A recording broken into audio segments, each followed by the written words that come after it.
YouTube, it's Wes and I, and today we're going to talk about public performance licensing. All right. So we're going to get into it today. We're going to start off with what is a public performance right? Well, I mean, it's pretty straightforward. You don't really have to put it in layman's terms, but basically, it is the exclusive right to perform or authorize the performance of music publicly.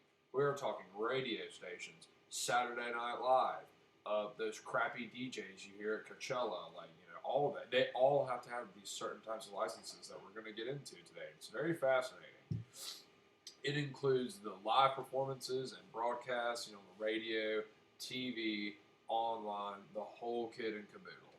The Copyright Act of 1976, which we have been discussing very thoroughly throughout class, established that the public performance doesn't have to be for profit, and copyright owners have exclusive rights to license these performances. All right.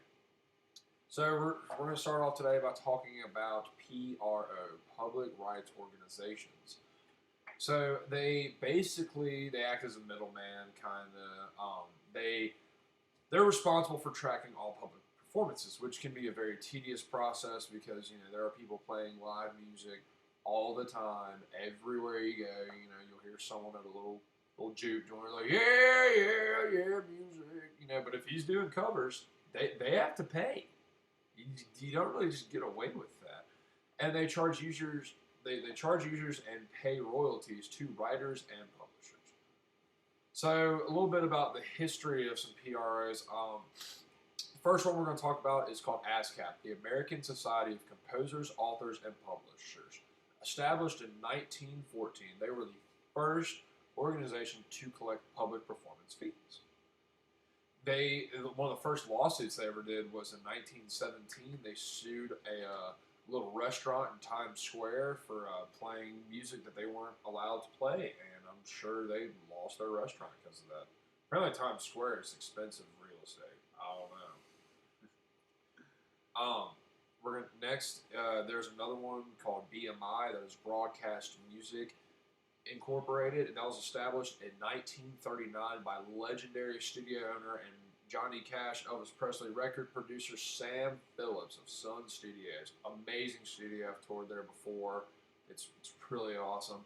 He thought that ASCAP was just way too expensive, hence why they have ass in the name.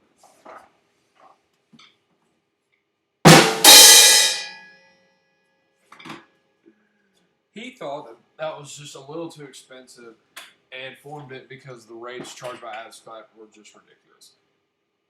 So next we have SESAC, the Society of European Stage Authors and Composers, established in 1931. This is the second oldest one, and they were considered a publisher-oriented organization because they focused mainly on gospel and country music, and I think they tried to come off as like, "Hey, we're your friend. We're not going to screw you over."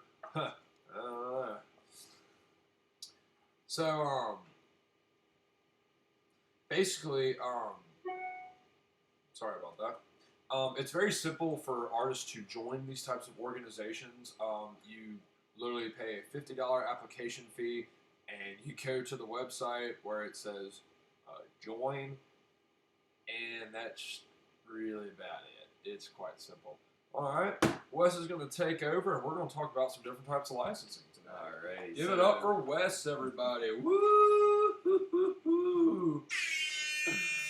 All right, so we got the first license we're going to talk about is a blanket license. That pretty much is just a license, that covers all the songs in the catalog.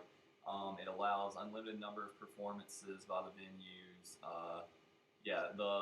The license is issued by the Performing Rights Organization or the pros. So like SESAC, ASCAP, one of those issues those licenses.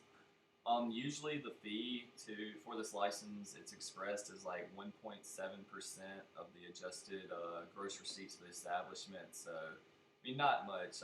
For example, Fuzzy's Taco Shop, we have ASCAP license, and we have to pay, I think, like $80 or maybe like $160 for a full year to cover. So How about them apples? All right. The next type of license, they kind of get confusing. It's a direct license and a source license. So this deals a lot with broadcasting. So it's a license to perform on television that a broadcaster obtains directly from the composer or the publisher. So instead of using the ASCAP organizations, you go straight to the publisher, copyright owner, and you get it from there. The difference between a direct license and a source license is source license is obtained by the person who owns the broadcast, whereas a direct license could be somebody who just works for the broadcast and they go and get the license. So now we're going to talk about he kind of already went in on it, the how to join a pro. Pretty much pay $50, you join their website, and then you go and you register all your songs and all new songs. Whenever you come out with them, you go and register them, and that's how you get your money. So venue, the how to join a pro, if you are an organization or something that wants to play live music or something like that, you pay an annually or monthly rate depending on the license. You can sign up through the websites just like joining as a songwriter.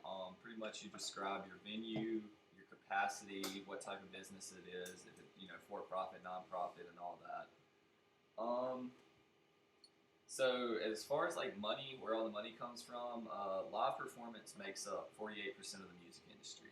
So performance collections globally account for 66.6% of the the money made. So it's definitely satanic. Ha ha ha! Oh, ha ha! All right. So how to get the money? Pros pay the royalties made from performances. It's a 50% split between the copyright owner and the publisher share, or whoever owns the copyright, and then the songwriter. So both of them get 50% of all the performance royalties that ASCAP and BMI, or whichever catalog you're signed up to, gives. And finally, just how the money goes. So the pros will collect the money from the blanket, we'll collect the money from the venues and the organizations. Those are described as a blanket license. Venues and broadcasters, like I said, pay the pros, and then the pros have different formulas for how the pay rates work. Everything is depending on what license you get and depending on what type of organization you are. There's all different types of formulas to decide how much you have to pay. But yeah, that's pretty much it on what pros are and what public performance rights do. So You're a little toward my way. thank you. I hope I don't have to pay ASCAP or BMI for this. I can feel it coming in the air tonight.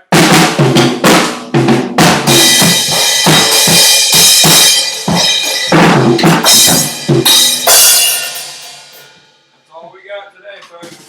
Thanks, guys. Hope y'all enjoyed.